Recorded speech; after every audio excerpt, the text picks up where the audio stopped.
tell you one thing. Whoever set us up is really connected. What are you doing? What are you doing? What are you doing? Relax. Soak. And don't flatter yourself. Meet Ray Tango. He likes money. Easy come, easy go. But doesn't bother with cash. Meet Gabe Cash. He won't dance around trouble and doesn't mind stepping on toes. I hate you karate guys. Two of LA's top rival cops are having a good time staying in rhythm. You know me, huh? Yeah, I hear you're the second best cop in LA. That's funny. I hear the same thing about you.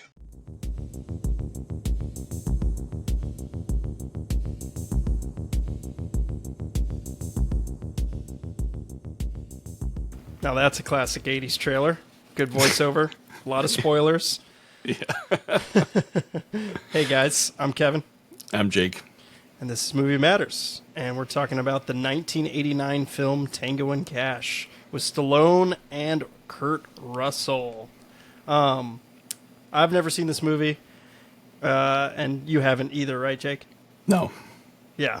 This, I liked it. I mean, I thought it was goofy. We basically, what's funny is we, ironically started it at the exact same time. Yeah. And I, texted you. I was like, hey, this movie is, ridiculous. And you're like, oh, I'm watching it too. And I'm like, oh, cool. How far are you in? And we were, literally at the same point of the movie. Yeah. And so that was kind of cool, going through it together. And I was texting you a little bit being like, I feel like a fifth grader wrote this movie. Because it's just so, ridiculous and stupid and over the top. It really gave me Roadhouse vibes. Yeah. In some ways it is very Roadhousey. The dialogue is very short and abrupt and it's too concise almost in a lot of the scenes.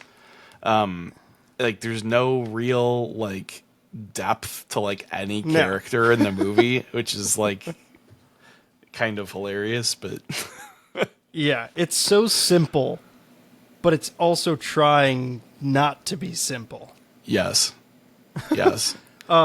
It's movies we made in 8th grade. Yeah, that's exactly the thought process I had. We made some short films in college that were that was super fun, and going back obviously and watching them like we have before, you and I, is hilarious because it's so we're trying so hard to be serious, but it's not, and it comes off comedic, which is like Roadhouse. And we were kind of talking about this beforehand, how you were saying this movie, Roadhouse is serious, but it comes off funny. This movie is funny, but it's not trying to be serious, but it is.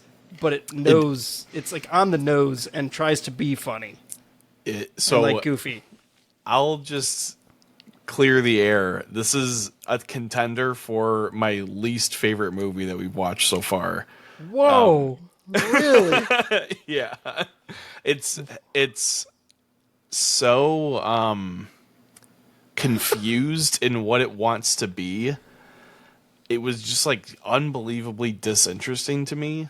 The first 10 minutes, I was totally on board. And I was like, this is fun. Stallone shoots these guys with a snub-nosed revolver and takes this semi truck out, and he's the hot shot super cop, that they're oh, there's no cocaine in this truck, and he just shoots the truck and cocaine just starts pouring out. Yeah. I was like, oh, this is kind of fun and whatever. Yeah, and, I was shocked you said that. Yeah, well, and Kurt Russell goes on this awesome chase trying to fight this karate dude and beats the shit out of him, and so it's obvious that Kurt Russell's the bad boy cop that doesn't play by the rules or whatever. Yeah. So I was like, this is gonna be fun because those kind of buddy cop movies are usually great, and then I don't know, somewhere it just lost me, and I was like, because the villains, which I couldn't tell you a single. There's 3 of them, and I couldn't tell you any of their names. That's Yeah. how unimportant they are to the movie. Yeah, they're so pointless. But it's like this mob boss, and they're like, okay, Tango and Cash are causing us problems for our drug and arms deals, and like, what also like these are like the most diverse criminal organization like I've ever heard of in my life. Like, he lists off like 10 different illegal business ventures that they're interfering with. It's like, Jesus, like, how are these guys not caught? Yeah. Like, so anyway, like, the main guy is telling them that they're screwing up his business. Then one of them is the Chinese guy who's the Chinese restaurant owner in Seinfeld, in like the famous Chinese restaurant episode, which also I thought was kind of funny. Yeah, he's also in Big Trouble in Little China, which we're gonna get to eventually. Yeah, we're gonna watch that another Kurt Russell fairly movie soon. Yeah. So he's like, okay, we'll just kill him, and the guy's like, no, we can't kill them, and like doesn't explain why. He's just like, no, we're not gonna kill them. We're gonna do this like unbelievably elaborate plot to put them in jail. Yeah.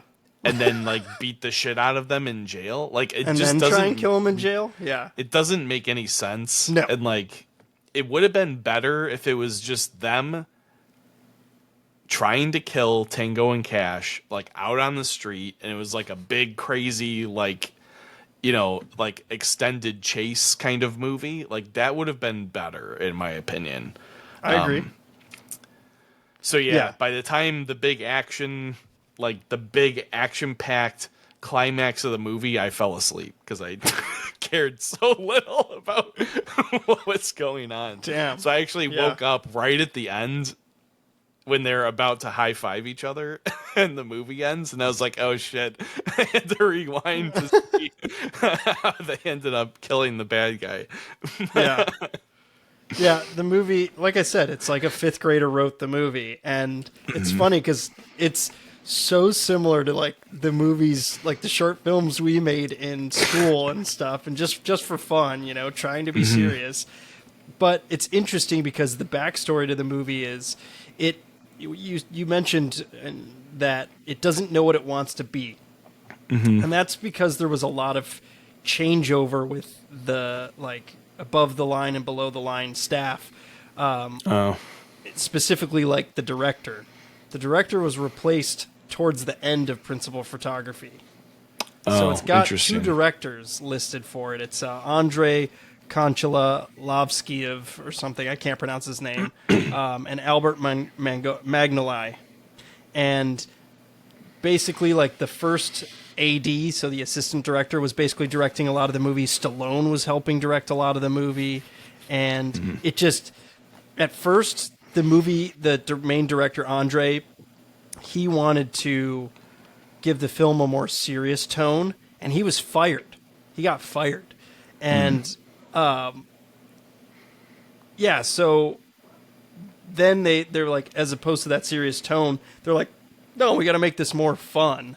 And, yeah, it definitely, it's a goofy movie. Yeah, it's goofy, and like what I think that makes a bit more sense because it gets goofier and weirder as the movie goes on, which is also, I think, what bothered me because the beginning is like fairly serious. It's still got like what I would say are like those like Die Hard comedic moments where there's like some like one-liners or whatever, or like kind of like funny situations that like, but in the end, like it's a cop movie and it feels like a cop movie. Yeah.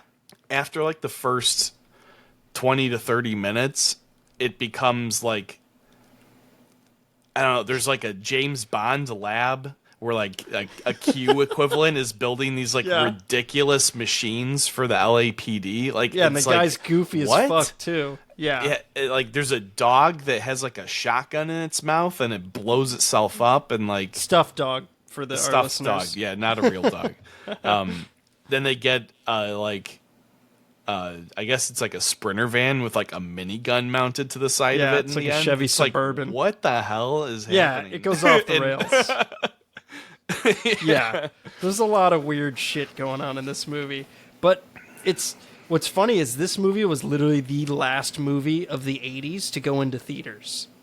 It went in. It interesting. was released in December, like the very tail end of December. I feel like this is it almost is a swan song to the 80s movies because there's so many references to like other movies, like you said, kind of the James Bond kind of gadgets, goofiness to it. They're like Kurt Russell's very like Riggs from Lethal Weapon. Yeah. It's the buddy cop genre, like 48 Hours, Lethal Weapon, and They specifically ask Stallone if he thinks he's Rambo, yeah, which is and kind of funny. and his response is funny because he says Yeah. Rambo's a pussy, Yeah. which is really funny. And I mean, going to that scene, that intro of Stallone driving in a convertible Cadillac with classic 80s soundtrack, I just was like, okay. That's like right when the movie started, I was like, this movie's so 80s. Yeah. And it feels more 80s than like this and Roadhouse are like the very, very, very 80s. And it makes sense because they're at the tail end of the 80s. It's like 89. So Yeah. and Roadhouse was also 80. I think it's 89 or 88. I'd have to double check. But either way, tail end of the 80s. And it kind of just took all the stereotypical tropes and, mashed them all together. And that's what this movie really does. Yeah. It doesn't do it insanely well because it's just not a great movie. It's just a bit of a mess. Yeah, I and there's think. like so many like weird parts. Like, I mean, you mentioned that Stallone shoots the tanker, and like after he shoots it, he's still got his hand on the gun and like finger on the trigger, which we both have shot guns before. Like trigger control, I always in movies, trigger control bothers the fuck out of me. I see people just like guns hot, just ready to fucking shoot someone, and I'm like, Jesus. Well, and like it's an odd thing to do in that situation anyway. I mean, it's kind of a like cool cop move. However, Yeah. he's That just would never standing there happen. with like his captain and like another cop. And he's just like whips his gun out and like Yes. shoots the thing. And everyone like freaks out and like grabs him. And they're like, what the hell are you doing? And he's like, Yeah. it's snowing. Or like some dumb like one liner about Coke pouring out of the thing. Yeah. It's like you could have like picked up a shovel and like smacked it and like it Yeah. started pouring out. Like But it had to You be that didn't have to 80s like shoot it. yeah. Exactly. And then I love literally right during that scene, the bad guys drive by in a limo. And it's Oh, like, yeah. oh, of course, they're just right there in a limo. yeah. And Because then they're they just following their drug stash to the Yeah. delivery, supposedly, or I was whatever. like, come on. Like, And it's so funny because like they're clearly in a limo that's not moving because all the windows are just like clear or like they're like fogged up and you can't see what's going on the outside, and it's just I don't know, it made me laugh. And then they're like, they're really affecting our operation here, and it just was so on the nose, well, it's funny too because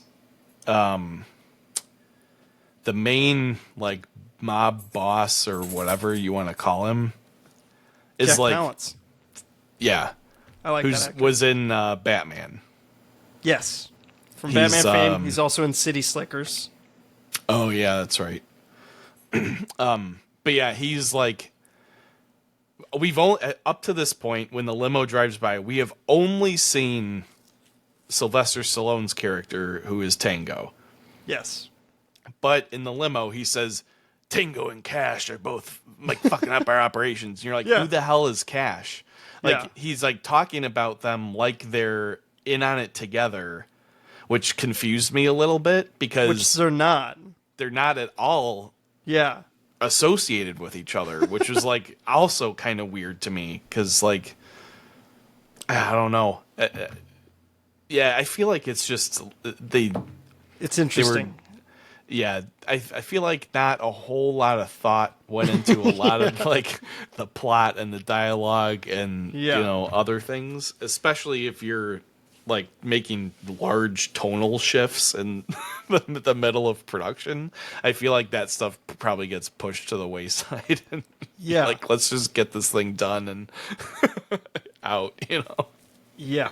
And then you get Cash's intro, Kurt Russell. You get his intro where he's like checking himself out in a mirror, and then that like karate dude, that Asian guy, like tries to kill him, and you don't know what the hell's going on, and then Kurt Russell just pulls out the revolver with the biggest fucking laser on it. Yeah, and it's like, what is the point of that? Yeah, it's like. It's even bigger than the laser from Terminator. Yeah. Which is kind of funny because this is 4 or 5 years after Terminator. Yeah. So apparently laser technology did not advance or even might have regressed. I was going to say it definitely looked like it declined. But also like he's a cop. Where is he keeping that thing? Which is never addressed as well. You never actually see him draw that gun. It just suddenly appears in his hand, at some point. So I was like, that's kind of odd too. Yeah, there's no way you could have that giant thing in your fucking trousers. No way. Yeah, and there's like the next scene is Stallone talking to who you think is his girlfriend, Terry Hatcher. Who's Kiki in the movie, and like there's a point where he pushes his glasses up and just like that kind of like nerd style of oh, let me push my glasses up, and I was like, God, Stallone did that on purpose just to like be the by the book cop, and it was kind of annoying, but apparently he wears contacts. But those were his real glasses in real life, which is hilarious. Interesting. So yeah, and then that whole like situation too bothered me a little bit. At first, I thought she might be his daughter. Oh, I thought it was his girlfriend because she's young. She looks very young in the movie too. She was. So the way they were talking was kind of boyfriend girlfriend ish, but also very like neutral. So I was like, it's not his girlfriend. Okay. I was like, I feel like this is one of those things where they're trying to trick you. Yeah. You caught on, and I was just like, fun. But then, like, you find out it's his sister, and I'm like, okay, that's fine. But at the same time, like, a lot of their dialogue is fairly suggestive. It's like, what the hell is going on? Yeah. Like, I'm very supportive of your dancing and drumming for some fucking reason. Yeah. That whole scene is like totally unnecessary too. Oh, 100%. I was like, what the fuck is going on? There's two points in this movie where there's unnecessary boobs. Where he walks into the dressing room after? Yeah. Once when Kurt Russell goes in the dressing room, and then once during his fight scene with the karate guy. There's like people like having sex in a parking garage. It's like, what the hell is going on? In the car. Yeah, that was completely pointless. But it's just like so 80s unnecessary. Action, boobs, like guns, explosions, karate. We got it all. Yeah, and then like there's a lot of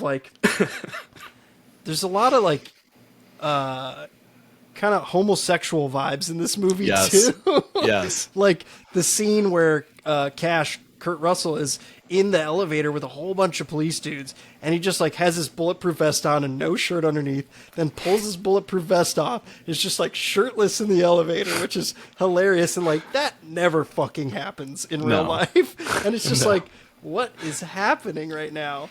And then he goes into his he goes to his desk, grabs his little Walther PPK out of his drawer, is pointing it in the fucking police station. Yeah. And it's yelling like, that his sights are off. Yeah. Who messed with my gun? Which is like foreshadowing for later. But I was just like, what is he doing? It's literally, again, just like guns fucking hot. Just pointing them willy-nilly. He takes it out of the desk. The magazine is out. He puts the magazine in, then looks down the sights with his finger on the trigger too. I'm pretty sure. Yes. And he's like, "My sights are fucked up." It's like, dude, come on. I just wish I could have seen from his point of view. There's just some like random guy like Jesus Christ. like, oh fuck. And then, I forgot, as he's getting out of the elevator, he's like, oh, pizza, and grabs a fucking slice of pizza from some random dude, like pizza delivery guy, and then it jump cuts to him at his desk. Like, it was so awkward. Mm-hmm.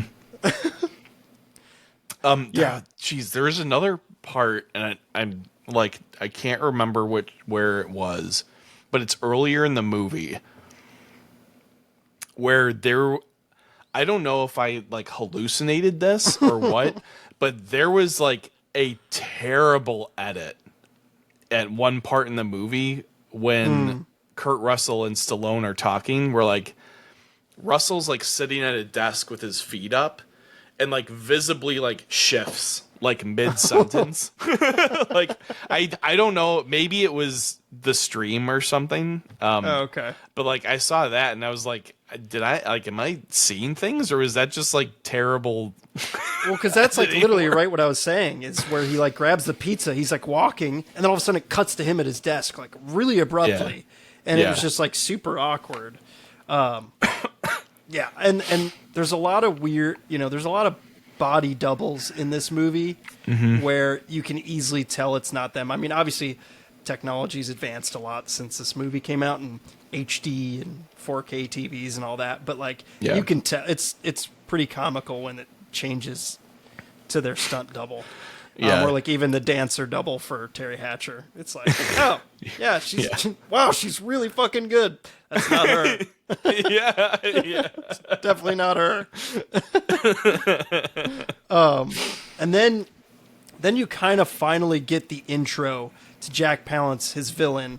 And again, I don't know his fucking name. Like you said, no I'm idea. gonna look it up real quick. Yves Perret or Perret. And Eves maybe. I don't even remember them saying his name. But what I do a weird remember fucking name. them saying Perret. Yeah. One or two times, but it's not like a memorable name. It's not like Which with that name it kind of should be, because it's fucking weird. Yeah, like they could have just called him like Jackie. Yeah. Just Jackie. I don't know. Fucking, like whatever, just Jackie. like some normal fucking like mob boss name. Yeah, like Jackie Cannoli or something. Like they could just give him like a normal like mob boss kind of name, and it would have been like, yeah. He's that would have definitely been way better, but they had to again. It's kind of trying too hard and like what the fuck? You don't need to do that. But then you get Jack Palance smelling fucking mice. Rats, which is also never explained. It's just this weird fucking thing he does. Like in every scene that he's in, he has these mice. He's just like, like rubbing them on his fucking face. It's like, what? I don't know what this adds, and you don't explain why he likes mice. Yeah, like, he probably shoved them up his ass.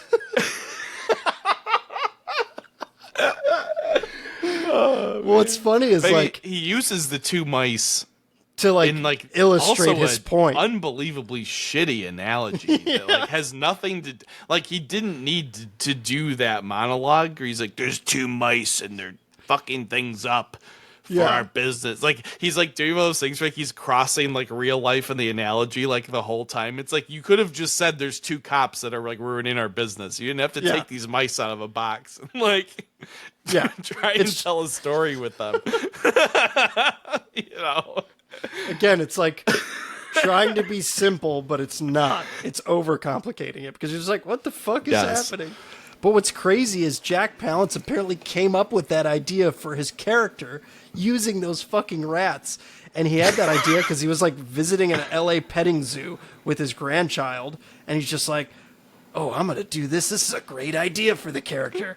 And it's so random. And he's like, the whole cast and the director were surprised when he turned up with rats. He brought them in a briefcase, which is fucking weird. Yeah. And like, no one was keen on using this rat metaphor, but Jack Palance had already like had the like rat maze made at his own fucking expense. He built that thing and he had someone build that maze, which is insane. That maze table, and everyone was just like, "All right, I guess we'll go with it," which is hilarious. It's like, all right, well, guys, it's Jack Palance. Like, this guy's somewhat of a legend, and he bought the table for himself. Yeah, let's just film it and make him happy. But they left it in the fucking movie. Yeah. I don't know. I don't know. Well, also, because this, this came out the same year as Batman. Yeah. Because like the whole time I'm like watching him, and I'm like, this is kind of him just acting exactly the same as he does in Batman. Very similar. Like, even down to like the talking like patterns and stuff. Where he's like, "You're my number one guy." Like, Yeah. it's like those same. That's kind of how he types always of- acts, though. Oh, It's just kind of him. okay. Well, I was like, this is basically just like, was he just going from set to set and just keeping in like the same character in like both movies? Like, maybe. Yeah. I don't know. I wonder if he's ever like. I mean, I haven't seen like a ton of his movies. I've only seen like, City Slickers and like Cops and Robinsons with fucking Chevy Chase. I'm curious if he's ever like. Oh yeah, he won supporting actor. Oh, he won for fucking City Slickers, which is funny. Oh, okay. In '92. That's funny. Huh. Yeah. I think his villain is just like weak and pointless. Apparently he was disappointed because he signed on to the movie because he's like, "Oh, I get to have like scenes with Stallone and Kurt Russell." And like he barely has any fucking scenes. He has none. literally like no scenes except for the end where he gets fucking waxed. Yeah. And they're like 100 feet apart during that entire sequence too. Yeah. But it's funny because it's like I feel like it's never explained this, but like in the movie, but the plot summary is framed by their ruthless arch nemesis, which they never like. No. This is, you know what I mean? Like, it's our arch nemesis. It's just like so cheesy. A pair of mismatched LAPD officers must put their differences aside to get even with the brutal crime baron who sent them to rot in a maximum security prison. And I feel like that's like a tiny portion of the plot. I don't know. It just... Yeah. Well, like, it's... Like, again, like, there's... I don't know. It's just so, like... like... I don't understand... So, based on that description, you would think that they knew that they were going after that guy. Like, I feel like they didn't even know who the fuck he is. Of the like two-thirds of the movie, they have no idea who they're trying to actually take down. Yeah, definitely not an They're arch just nemesis. randomly taking down all these individual like crimes that all happen to be tied to this mob boss. Like, apparently, it's a stretch. It's a stretch. Yeah. It's like, even when they're in prison, they're gonna get like assaulted by like 700 inmates that like appear out of nowhere. Makes no sense. The Perrette is like standing in the shadows. He's like, how the fuck did he even get in there? Yeah, I'm gonna kill you, and then like leaves. Yeah, literally, and then like backs up into the fucking smoke like like a magician. Yes. Like, yeah. What? Yeah. I don't know. It's just like they tried to use a whole bunch of like tropes, like you said. Like, they tried to cram like every cop action movie trope into this one movie without any regard to how like any of those things actually like function within a movie. So it's just like it's almost 80s. like yeah, like the way the movie almost operates is a bunch of like small vignettes of like 80s action tropes that are like strung together loosely by this like really shitty plot. Like that's I think the best way to describe the movie. I think that's a quintessential 80s movie. I think that's what makes it fucking great. See, like, I think my standards were really high, or my expectations were really high going into this, because we had just watched like First Blood, like one of his best movies. Like, I mean, we watched like 8 or 9 great movies in a row, so I had like really high expectations for this. It's like it's Stallone and Russell. Like, yeah, you would think this movie was gonna be like the fucking shit. Pretty like, much like in their prime too. Yeah, like, and I was thinking about it too. It's funny you say that because I was like, before we watched this movie, I was like, man, should we have done First Blood Part 2? Because that would have been like, that's more of an 80s action movie for Jack January. But then I was like, I like that we're going to do Tango and Cash because it's like, and especially post viewing, I was like, oh, I'm super happy we did this because it's like, it's such a weird movie. It's very action packed, but it's not like stacking bodies like the other movies we've watched. No, yeah. But I still think it fits the Jack January category of, Kurt Russell and Stallone are pretty big dudes in this. And it's just, I'm glad we watched it because it's so 80s. And it's like literally the reason I wanted to make this podcast with you is because of movies like this. Because there's a lot to talk about and they're goofy as fuck. And that's why we did Roadhouse for our first episode. Because it's like movies like this are just like so fun to make fun of and talk about and just dissect. And this movie, I was happy we watched it. But that's funny you had high expectations. Yeah, and like I'm trying to remember what movie. There was an earlier movie that we watched. I was going to ask you that I did not like. I'm trying to remember which one it was. Yeah, I remember you saying, "Oh yeah, I didn't like this movie," but I don't remember which one. I mean, we've watched a ton of movies. Oh, it was Bloodsport. Oh yeah, like this. Well, that's this also is like the quintessential '80s goofy movie, but that's serious, but not serious. That's very in line with this. Yeah, and that's like maybe I need to watch this movie again. And have a different mindset, different a little mentality, yeah, and maybe I'll enjoy it a bit more. But yeah, like I enjoyed it. Fucking done with this movie. Like 2/3 of the way through, I was like, Jesus, how much longer is this gonna go? Damn, and it's a little longer than the movies we've been watching as well. I mean, it was like, what is it? It's an hour and 40-some minutes, hour and 44 minutes, which is a little longer. It didn't seem too long of a runtime for me. I think it was paced terribly. Well, I mean, and you fell asleep. Like they're just in jail for so long. Really? A little bit. For me, it felt like a very long time. And then like they get out of jail and they're just like walking around. Yeah, and no one cares. Yeah, and like these police guys are helping that. Yeah, it made no sense. I love that because he's like Kurt Russell. The first place he goes is the LAPD research lab after he escaped from prison. It's like what? Yeah, it didn't make any sense. But, we don't have to keep bashing the plot.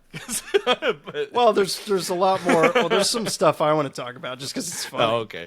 And it's gonna be part of it. We'll still bash. It's cool. But like going to them in jail, you say it's a little long. It was. I mean, them getting set up was a little long in my opinion, and them going through the court case. Like we didn't need to fucking see all that. It could have just been like, hey, like you guys are guilty. Boom, gavel bangs, and like that. Then they're in prison. And then they're in the showers together, which goes back to the homosexual vibes, which I'll quote Seinfeld, not that there's anything wrong with that. Not that there's anything wrong with that, which there's not. But like, it's just weird. They're like in the showers, naked, just like chatting, talking about each other's dicks being small, dropping soap. It's like, what is happening here? Another scene that was just too long, like because they're like plotting while they're like naked in the showers. It's like this scene doesn't need to happen in the shower. I think it was just them trying to be comedic. And like that was in the trailer that, for this movie, that was the first scene in the trailer, which is hilarious. But it's, again, that's them trying to be like, oh, Sylvester Stallone and Kurt Russell naked in the shower. Like, let's, that's headlines. Let's sell tickets. Well, I mean, because Roadhouse does that too, where like Swayze's like naked doing Tai Chi for no reason, or like whatever. Like the guy who owns the bar just stares at him. I still love that. It's still one of my favorite parts. Yeah, and then like they're walking through the prison, and like all these guys are talking about fucking them in the ass. Like I'm gonna put brown sugar in your ass. Like I'm gonna tear you a new ass. I'm just like, whoa, like Jesus. It's just like ass thing after ass thing after ass thing. It's like, okay, like we get it. They're in prison. We can move on. Yeah, drop the soap. Cool. Spread them. Then that guy Robert Zadar, whose name is Face in the movie, he looks like a fucking cartoon character. He's got like his cheek, like he's got the weirdest fucking face. He's got like a cartoon Superman jawline. Yes. Like what's the Chrisman? What was that from Fairly Odd Parents? The Chrisman. I can't even say it. The chin. Yes.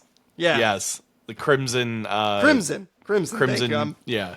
This movie's making me dumber talking about it. Yeah. Yeah. Crimson Chin. It looks like that fucking dude. Yes. And the guy and Stallone's like, oh, hey, look, it's Conan the Barbarian, which is a huge knock on Schwarzenegger. Yeah. Which I thought was funny and very applicable to our I can't talk. Again, this movie's making me dumb. Just talking about it. Very applicable to this the genre and the month that we're doing. And the rivalry that this month is that we're trying to highlight this month between Stallone and at the end of this we got to pick a winner. Oh yeah. I mean, based on these two movies, it's kind of hard, but we'll dive into that. But then you've got the other villain who is his name is like Requin, and he's like got a Cockney accent, and that's Brian James from Blade Runner. He's one of the replicants that says, "Wake up, time to die." Oh, And apparently, it was originally a small role for him with 2 lines, and Brian wanted to stand out for like the director and for Stallone, and so that he decided to speak in that terrible Cockney accent. And Stallone was like, "Oh, hell yeah, I love that," and rewrote the script to give him a bigger role. And the same thing apparently happened with Face, played by Robert Zadar.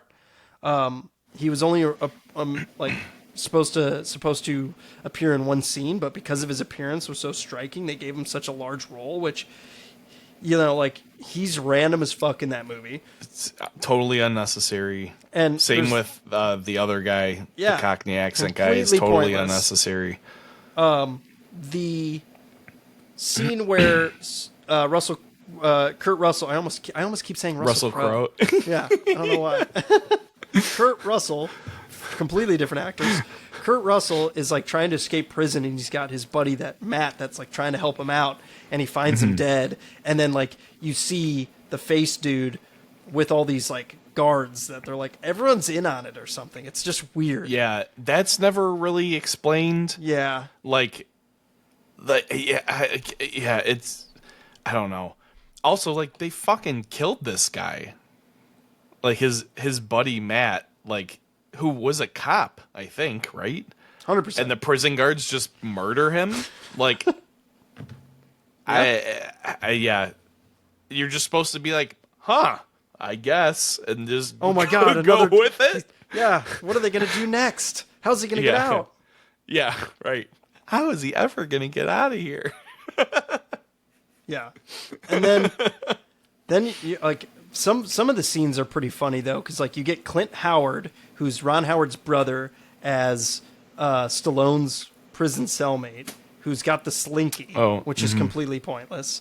Yeah. And then you get this huge fucking black dude that's Kurt Russell's prison mate, which is hilarious because he's like talking shit and then he sees how big the dude is. He's like, oh, okay, that's your toilet. Like, I'll shit in the corner over here. Like, that's fine. And then you get that scene of him on the bottom bunk bed and the bed is like almost about to crush him and he like punches it and then the dude farts, which is funny. Yeah. But like, again, it's just like, it was bordering on goofy comedy in some of those scenes where it's just like you said, the tone kind of shifts a little bit. It's just not. It doesn't feel like it fits. Yeah. You know, especially if they're supposed to be in this like really dire situation. It's like okay, like fart jokes in the middle of like a life or death prison sentence.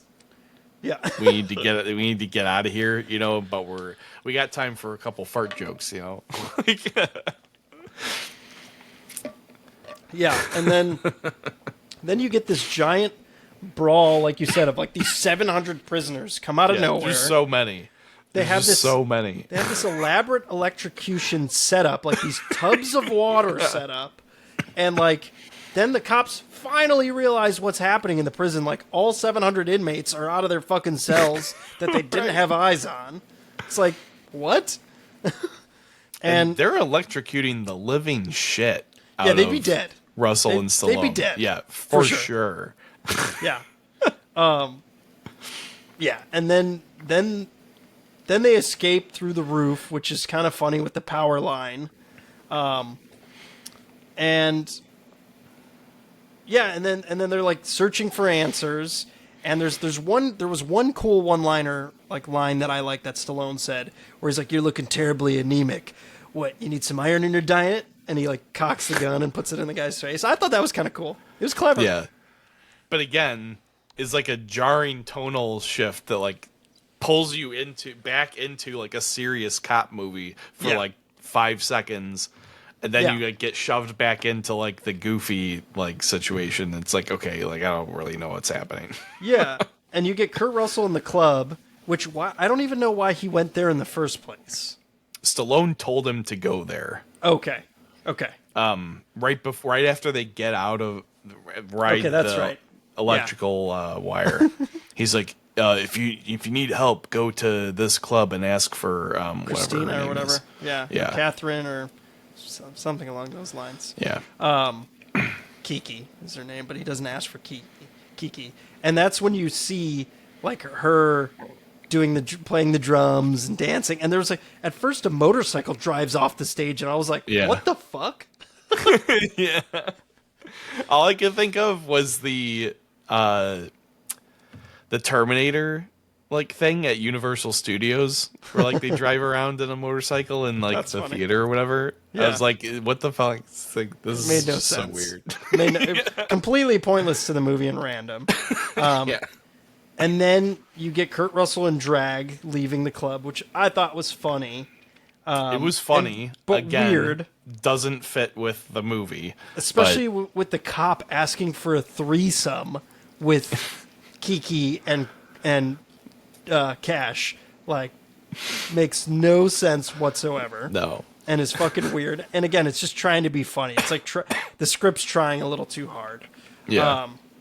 But then, I like the twist that it's, that Terry Hatcher Kiki is Tango's sister, Stallone's sister. I like that, and like you think she's massaging him, and like you think they're having sex, and like he walks in. That was kind of funny.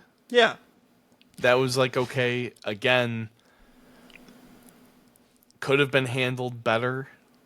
Yeah. That actually, I take that back. That sequence is actually, I think, pretty well done. Wow.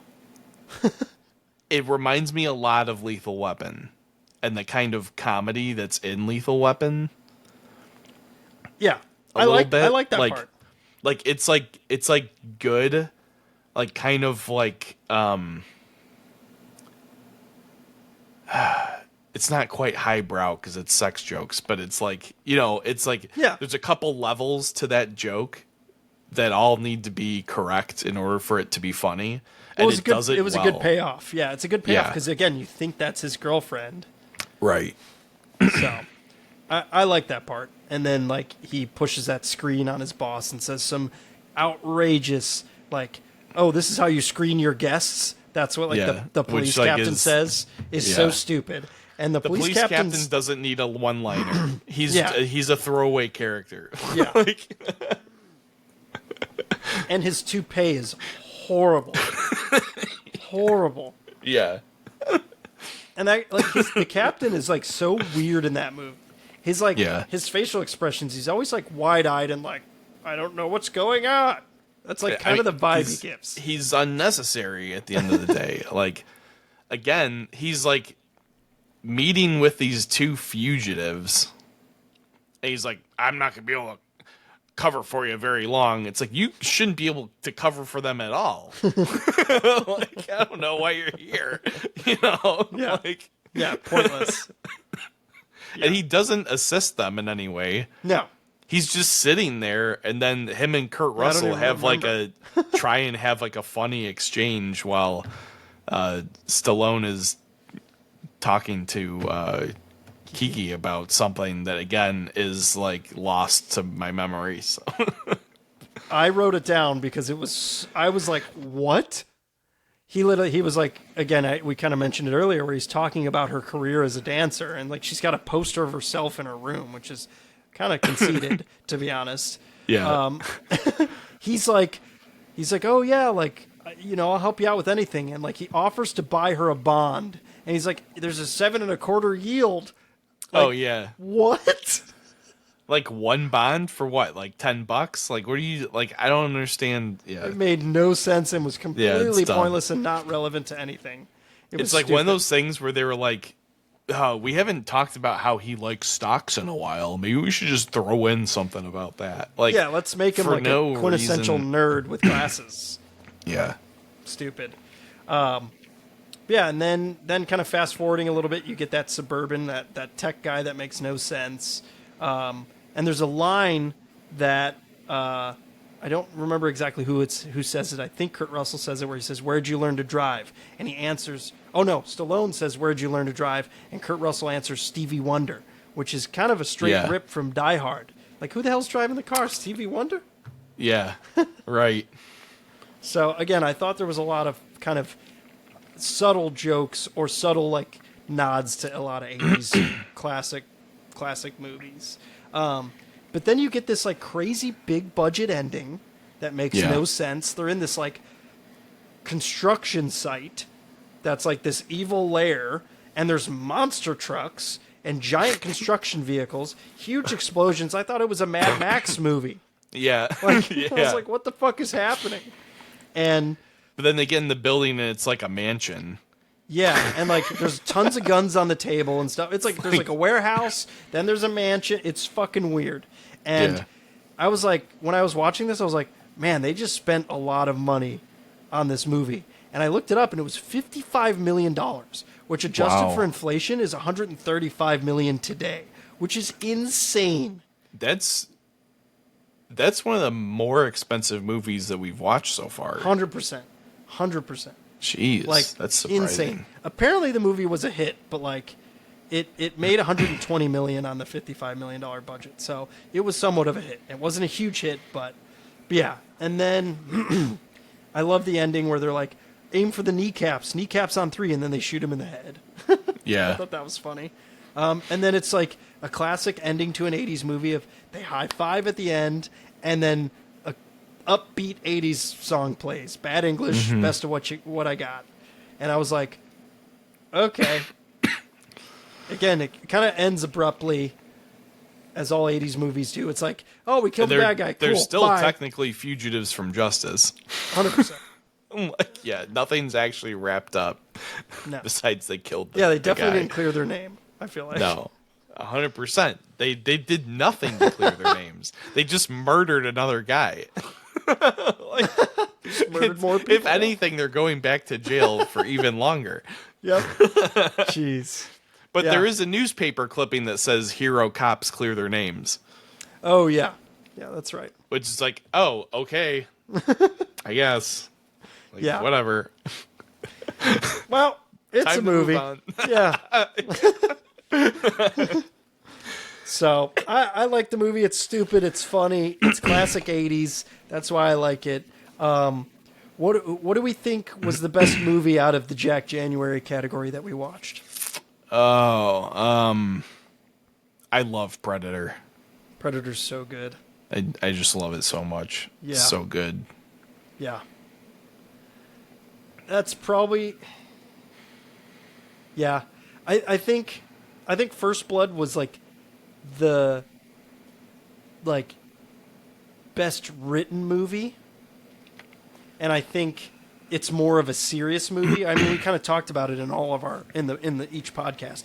Is like First Blood's more serious. Commando's like just killing dudes. Predator is awesome because it just blends a lot of genres together and still Yeah. kills a bunch of people. And this movie's just goofy. So yeah, I'd probably agree with you. Predator's probably the best out of those. Yeah. See, like, so I think actually comparing Tango and Cash to Commando is actually pretty good. And Okay. Commando is a goofy movie because it is just so excessively violent, and they do the one-liners and that kind of stuff very well. 100%. But I think Commando's successful because it started out trying to be that movie. Fair enough. And I think it has a direction, and they're like, this movie is going to end with a one-liner and a really over-the-top knife fight in a Yeah. basement, and like, Yeah. you know, it's going to be this like 100,000 people die, and like, you know, it's gonna, but like, I feel like Tango and Cash just is like this meandering mess. Like, it probably could be good if it had gotten their shit together and like really drove it in a direction. Yeah. Yeah. You know, that's one where like I would like to see them remake Tango and Yes. Cash with Stallone and Kurt Russell today. Agreed. They were in thinking about a- doing a sequel even Yeah. like recently, but the talks have died down from what I read. Yeah. I- 'Cause, like, it's And like, I don't care if they make it a goofy movie, but Yeah. make it a goofy movie choose. or Yeah. make it dead fucking serious. Yeah. Well, You know? I think it's such a very overused plot for like action movies. Like, oh, this Yes. drug kingpin bullshit. But deep down, excuse me, deep down, they could have made a really good movie with a similar plot. Yes. Like a Yeah. really gritty action movie where they're stuck in prison and they have to escape. Like, that'd be pretty cool. Well, and like, probably the biggest thing for me is that they get sent to prison wrongfully. Rather than their goal to be clearing their names and going back to being cops, their goal is kill the bad guy, you know? And like we just said, like, they don't resolve the root reason why they're in jail. Yeah. Is that they were wrongfully sent there and set up. Like, killing that guy doesn't solve the problem, No. you know? So, like, yeah, if the plot was adjusted, like, I would even accept if the plot was, fuck, our careers, we're gonna go kill this guy because we're so pissed. Like, Yeah. I would buy that. I'd be like, Yeah. okay, like, I'm down with that as, like, the driving plot mechanism for the second half of the movie. But no, it's like, oh man, I really want to be a cop again. Guess we better go blow this motherfucker away. You know, like, Yeah. Well, it's kind of just doesn't like, Yeah. the logic just isn't there. agreed. It's that 80s mentality of shoot first, ask questions later. Yeah. But like, I think that's where Commando is successful, is because from the very beginning, you know exactly what the goal of all the characters are in the movie. It's very simple. Arnold Schwarzenegger is going to kill people until he gets his daughter back. Yeah, it's simple. It's very simple. But it's fun and it's action packed, and like, where I feel like there's just too many confounding things in Tango and Cash for it to be like really enjoyable. Yeah. It's funny because you've never seen Commando and you've never seen Tango and Cash, which is cool. I like when we do movies that you haven't seen, or I haven't seen, or we both haven't seen. But yeah, I really liked doing that this month. I mean, obviously, I want to do more of both of their movies. I still am a big Schwarzenegger fan. Again, I didn't give Stallone the time of day back when I was a kid. Now I like him a lot. I like a lot of his movies now. Like Demolition Man is amazing. If you haven't seen that, you need to watch it ASAP. He had it on Laserdisc, but I've never seen it. Oh, you gotta watch it. It's so awesome. It's so awesome. It's with Wesley Snipes, right? Yeah. Yeah. Yeah. It's really cool. And Sandra Bullock and Rob Schneider are in it too. It's a good movie. No, really? Yeah, it's funny. It's good. Like I'm gonna probably watch that soon because I want to watch it. Is that a '90s movie? Yeah, it it's is. 90s. Right? I think it's like 94. Yeah, so I'm still Team Schwarzenegger, and I think he was the better action star from an action standpoint. Yes, I would agree. I think Stallone can be the better actor. Yes, and agreed. can make better films. Yes, but Arnold is the bigger icon in 80s action for sure. Agreed. And I think Stallone is a more multi-talented star, and what I mean by that is he's directed, he's written, and he's starred. He's done all that. Schwarzenegger is just an actor, and that's it.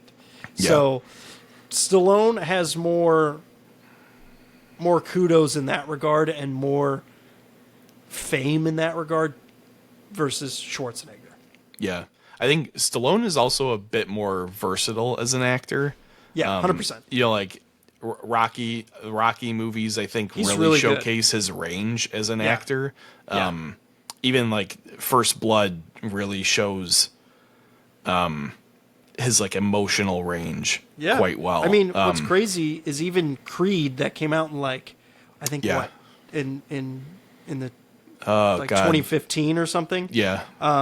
He was nominated for an Oscar for that. Yeah. Which is awesome.